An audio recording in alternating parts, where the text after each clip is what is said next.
नमस्कार, आदाब, सत श्री अकाल। मैं हूं देवेंद्र मिश्रा और आप देख रहे हैं धमतरी का सबसे पसंदीदा न्यूज़ चैनल डीएनए, जिसमें हम रोज़ लेकर आते हैं शहर से जुड़े और आप सभी को प्रभावित करने वाले मुद्दे, करते हैं उनकी एनालिसिस और बताते हैं खबरों के पीछे छिपी सच्चाई को।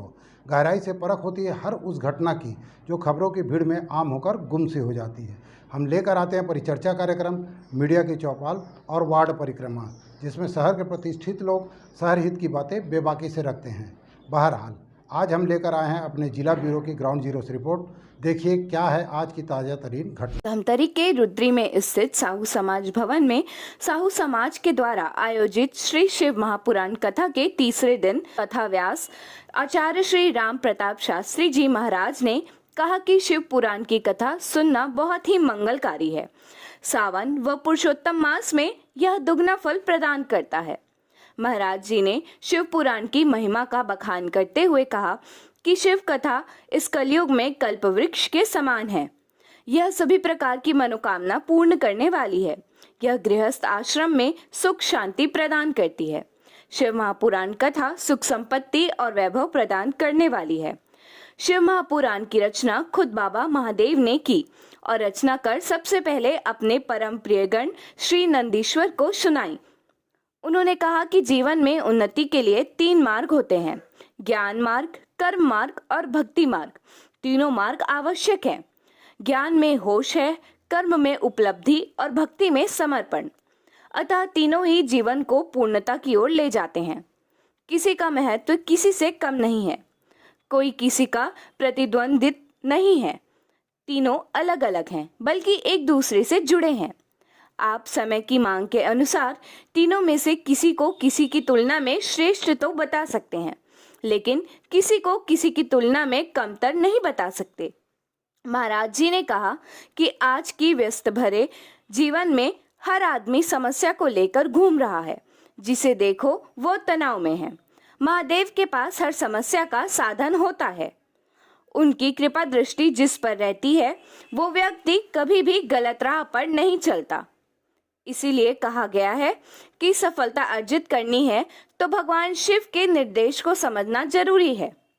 इस अवसर पर समिति के सदस्यों ने शिव पुराण कथा स्थान आमंत्रण हेरिटेज भवन रुद्री में श्रवण लाभ लेने के लिए सभी भक्तों को सादर अनुरोध किया है। व्यग्र हुए ब्रह्मा जी, बहुत प्रयास पर भी जब वो सृष्टि आगे नहीं बढ़ी, तब ब्रह्मा जी ने भगवान महादेव से निवेदन किया कि प्रभु, अब आपके शुभ संकल्प से ही इस संसार की, क्योंकि संसार की सृष्टि भगवान महादेव के शुभ संकल्प से ही हुई। जैसे आप जब रोज महाभिषेक करते हैं तो यजुर्वेद में जो मंत्र कहे गए उनका वाचन होता है विद्वानों के द्वारा। आप क्या बोलते हैं?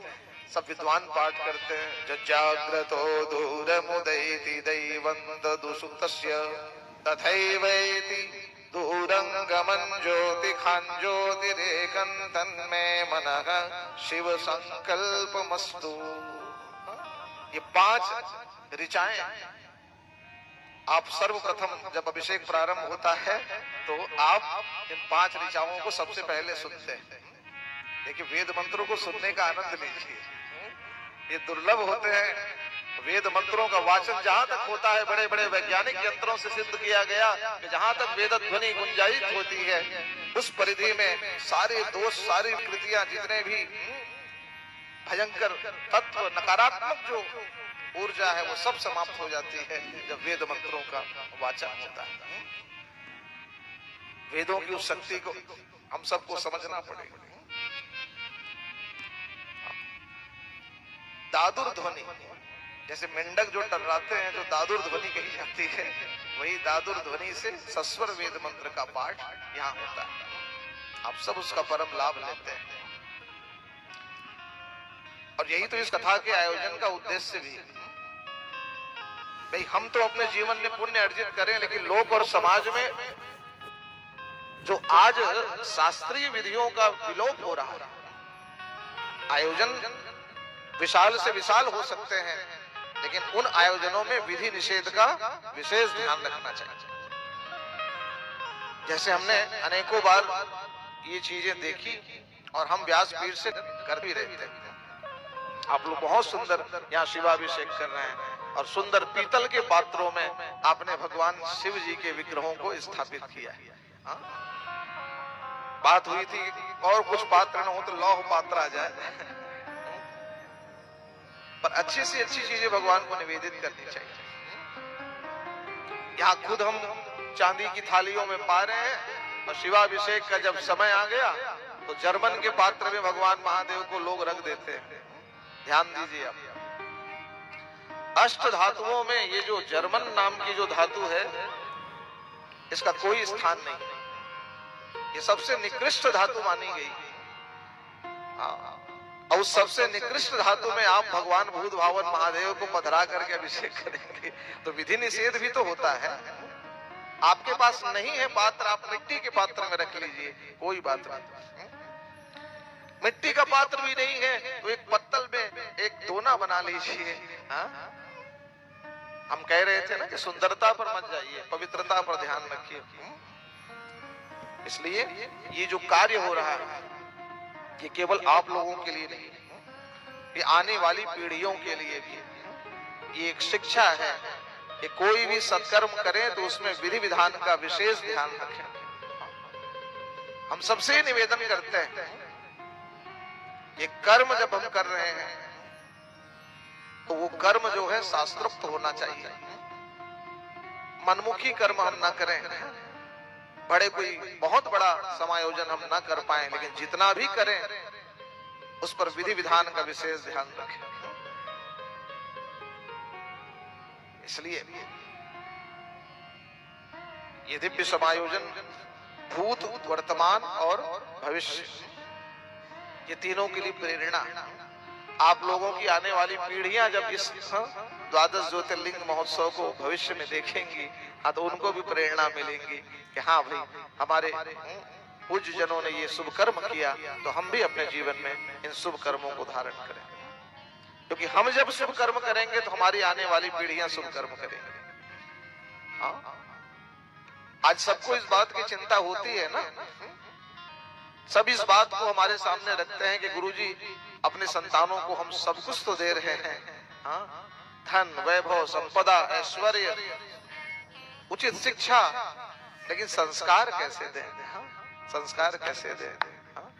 तो संस्कार देने के लिए ऐसे समायोजन से बड़ा दूसरा कोई साधन नहीं हो सकता। ऐसे समायोजनों से आने वाली पीढ़ियों को भी वो संस्कार प्राप्त होता है।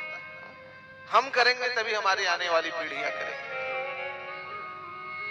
और स्वयं पूज्य जनों के प्रति हमारा समर्पण नहीं है, स्वयं जीवन में ईश्वर आराधन का बल नहीं है, और हम जब चाहें कि हमारे आने वाली पीढ़ियां उस कर्म से जुड़े तो वो संभव नहीं। ये जो शुभ कर्म आप कर रहे हो समझ लेना यही आपके बुढ़ापे की लाठी बनेगी। हाँ, यही हमारे आपके बुढ़ापे की लाठी बनेगी, और अपने द्वारा दिया गया योग्य संस्कार ही समझ लेना हमारे संतानों को धर्म से जोड़ेगा। हमारे संतानों के हृदय में प्रेम और करुणा का उदय ऐसे ही शुभ संस्कारों से संभव है।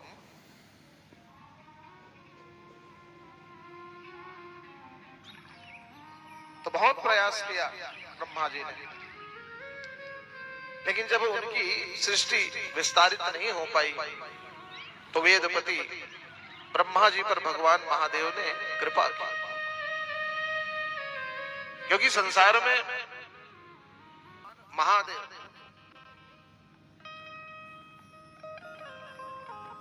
ये एक ऐसे देव हैं जिन्होंने अपना समग्र अवतार परोपकार पर ही न्यौछावर किया। चाहे वो आंजनेय हनुमान जी के रूप में हो, चाहे वो रुद्र के रूप में हो, चाहे वो भूत भावन भगवान महादेव, उन्होंने प्रेरित किया कि ब्रह्मा जी जब तक संसार में शक्ति और शक्तिमान का संयोग नहीं होगा तब तक इस संसार की सृष्टि विस्तारित नहीं हो सकती। जैसे विद्युत की तार दौड़ रही है, वो विद्युत की तार एक शक्तिमान तो हो सकती है जो उस विद्युत का प्रवाह कराए, लेकिन जब तक उसमें विद्युत का प्रवाह नहीं होगा तब तक वो तार कितनी दूर दौड़ जाए उसका कोई अस्तित्व नहीं है। उसी प्रकार अगर शक्तिमान वो तार है तो भगवती आद्या शक्ति ही उसमें समझ लेना दौड़ने वाली विद्युत की वो धारा। नस नाड़ियां शरीर में बहुत है, पर अगर उसमें प्राण का संचार नहीं है तो वो सारी नस नाड़ियां व्यर्थ हैं।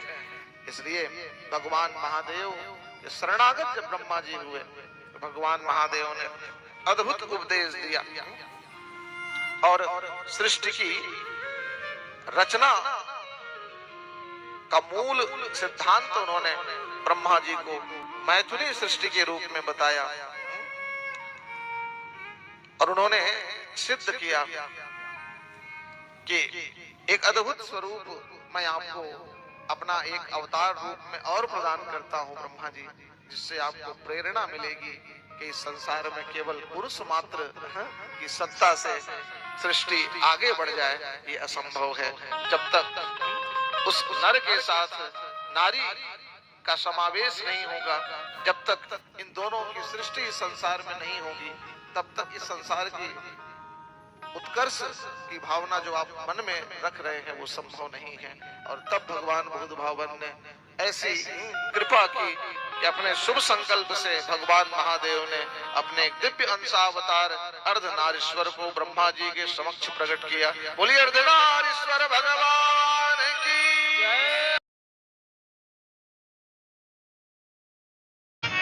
शिव का भजन करो, शिव है हमारा, शिव का भजन करो, शिव है हमारा, शिव का भजन करो, शिव है हमारा, शिव का भजन करो, शिव है हमारा, शिव के भजन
यहाँ पर आमंत्रण हेरिटेज रुद्री धमतरी में भगवान शिव महापुराण का आयोजन छत्तीसगढ़ वस्त्रालय के प्रोपाइटर नरेंद्र साहू जी उनकी टीम द्वारा साहू समाज के सहयोग से आज तीसरा दिन है शिव महापुराण का।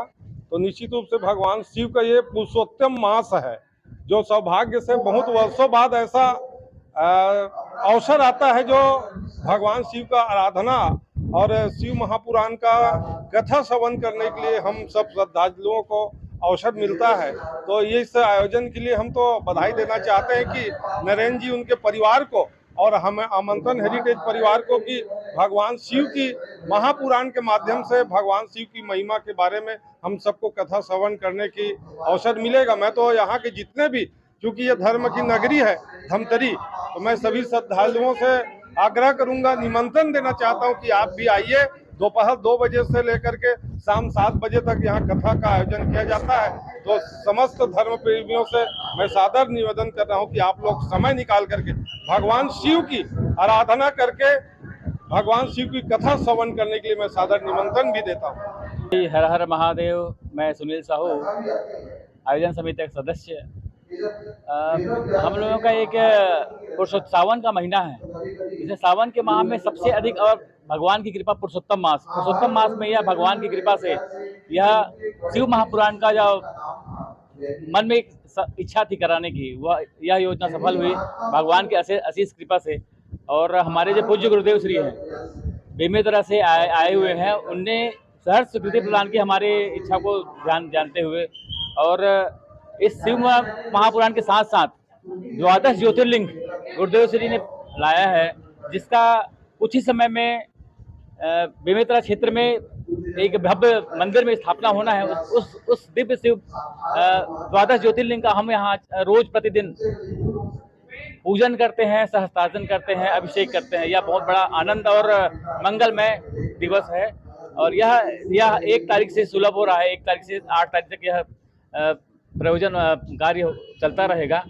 1 तारीख को भव्य दिव्य कलश यात्रा के साथ सौभाग्यवती माताएं लगभग 1000-1100 की संख्या में मंगल कलश धारण करके रुद्रेश्वर महादेव से पवित्र जल लेकर कलश जिस स्थल पे भगवान का कथा हो रही हेरिटेज साहू समाज भवन पे एकत्रित हुई। और उस दिन से कथा चालू है। और उस दिन से पूज्य गुरुदेव श्री भगवान शिव की महिमा का बखान लगातार रोज कर रहे हैं। और अनन्य शिव भक्त सभी इतने बारिश के बाद भी छाता लेकर जैसा भी व्यवस्था बने आ रहे हैं और सुन रहे हैं।